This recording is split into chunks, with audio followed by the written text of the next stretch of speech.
হাবিবুর রহমান সোহান এবং জিসান আলম দুইজনে খুব ভালো প্লেয়ার। দুইজনের ভিতরে ট্যালেন্ট আছে, তাদের খেলার ধরন ভালো, স্কিল আছে। কিন্তু এই প্লেয়ার গুলোকে আপনার প্রপারলি কি করতে হবে ভাই? যত্ন নিতে হবে। যদি আপনার সঠিকভাবে যত্ন না নেন, এই প্লেয়ার গুলো কিন্তু ওই যে আকিব হোসেন ধ্রুব, মোসাদ্দেক হোসেন সৈকত, সাব্বির রহমান, নাসির হোসেন এদের মতো কিন্তু ভাই নষ্ট হয়ে যাবে। আসসালামু আলাইকুম।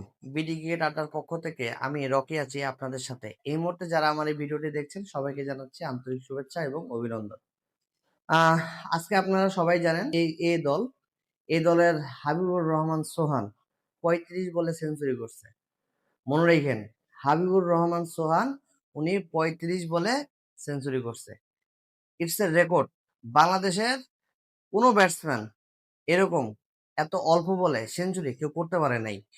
দেখেন, হাবিবুর রহমান সোহানের মতো আমাদের অতীতেও এরকম কিছু ভালো ট্যালেন্ট ব্যাটসম্যান আমরা পেয়েছিলাম, কিন্তু আমরা ঠিক মতো তাদেরকে যত্ন করতে পারি নাই। একটা কথা আছে না ভাই, আপনি যদি একটা ছোট গাছকে যদি আপনি যত্ন না করেন, ওই গাছটা কি হবে? মারা যাবে। ওই গাছ আর বড় হবে না।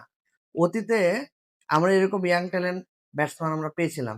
আমি কয়েকজনের নাম বলি। দেখেন, আকিব হোসেন ধ্রুব একজন ট্যালেন্ট ব্যাটসম্যান ছিল। শুধু ট্যালেন্ট ব্যাটসম্যান ছিল, উনি কিন্তু বলও করতে পারতো, অফ স্পিন, একটা অলরাউন্ডার। তাই কিন্তু আমরা ঠিকমতো যত্ন করতে পারি নাই। এই জন্য কিন্তু আমাদের এই গাছটা কিন্তু আর বড় হয় নাই।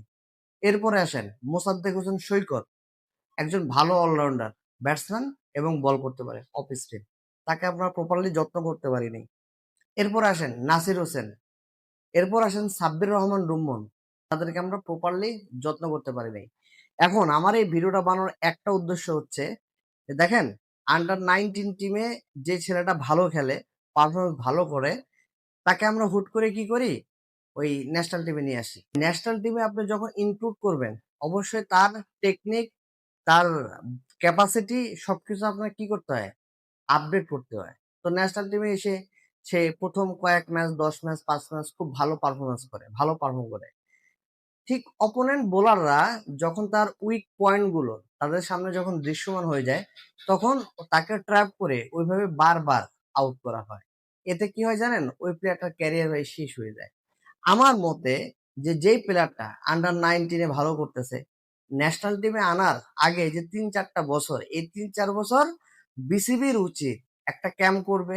সেই ক্যাম্পে ওই প্লেয়ার গুলো যারা ভালো ঘরোয়া লিগে ভালো পারফরমেন্স করতেছে, এনসিএল বলেন, ডিপিএল বলেন, বিপিএল বলেন, এই আন্ডার 19 থেকে উঠে আসা যে সমস্ত প্লেয়াররা ঘরোয়া লিগে ভালো পারফরমেন্স করবে বা টিম এ তে ভালো ভালো পারফরমেন্স করবে, এদেরকে নিয়ে একটা ক্যাম্প করা উচিত।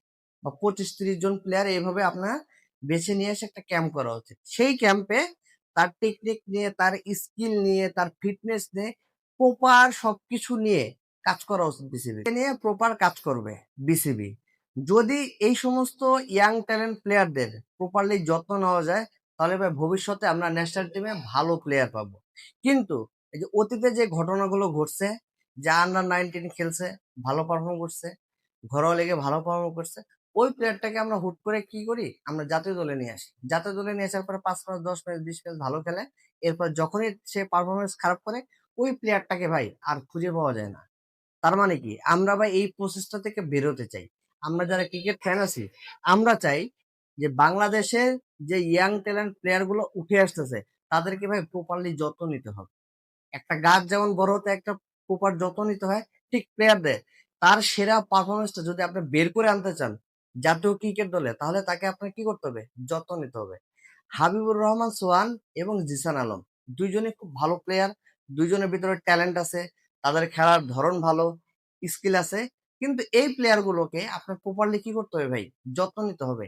যদি আপনার সঠিকভাবে যত্ন না নেন, এই প্লেয়ার গুলো কিন্তু ওই যে আকিব হোসেন ধ্রুব, মোসাদ্দেক হোসেন সৈকত, সাব্বির রহমান, নাসির হোসেন এদের মতো কিন্তু ভাই নষ্ট হয়ে যাবে। পারফর্ম করবে, তাদেরকে একটু আরেকটু ওই যে বলা আছে না যে ফাইন টিউনিং করে তাদেরকে স্কিল বাড়ানোর জন্য আমাদের বিসিবিকে ভাই কাজ করতে হবে।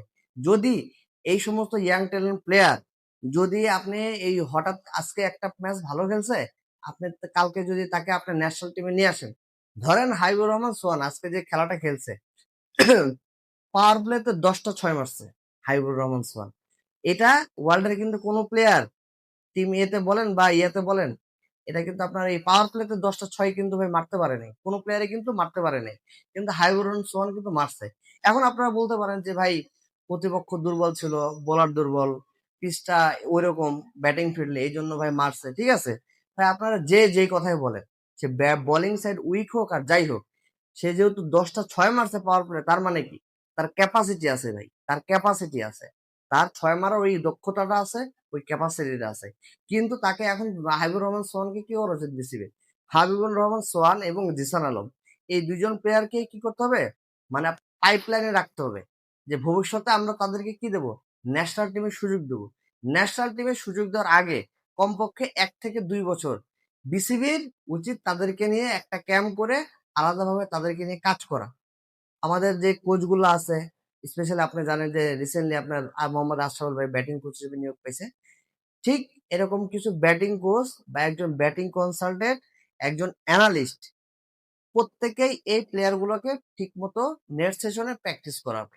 তাদের উইক পয়েন্ট কোনগুলো আছে এগুলো বের করবে। সেই উইক পয়েন্ট গুলো নিয়ে যে ব্যাটিং কোচ থাকবে সেই প্লেয়ার গুলোকে নিয়ে কাজ করবে। কাজ করলে কি হবে? এই প্লেয়ার গুলো আস্তে আস্তে কি হবে? আরো একটু ম্যাচুরড হবে। যখনই সে ম্যাচুরড হবে তখন তাকে আপনি জাতীয় দলে আনবেন। আমরা চাই না যে হাবিবুর রহমান সোহান বা জিসান আলম এদেরকে আপনি এখনই ন্যাশনাল টিমে ইনক্লুড করেন। এটার পক্ষে ভাই আমি না। অতীতে আমরা আমাদের এক্সপিরিয়েন্সটা খুবই ভালো না।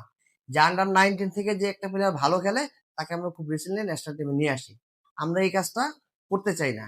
বর্তমান বিসিবি আমিনুল ইসলাম বুলু ভাই, আপনি যদি বোর্ড প্রেসিডেন্ট আছেন, আপনি আইসিসিতে 19 বছর কাজ করছেন, আপনার হিউজ একটা এক্সপিরিয়েন্স আছে। আমি চাই বা আমি একজন ক্রিকেট ফ্যান হিসেবে বলতে চাই যে এই প্লেয়ারগুলোকে ঠিকভাবে যত্ন করতে হবে, ঠিকভাবে টেক কেয়ার করতে হবে।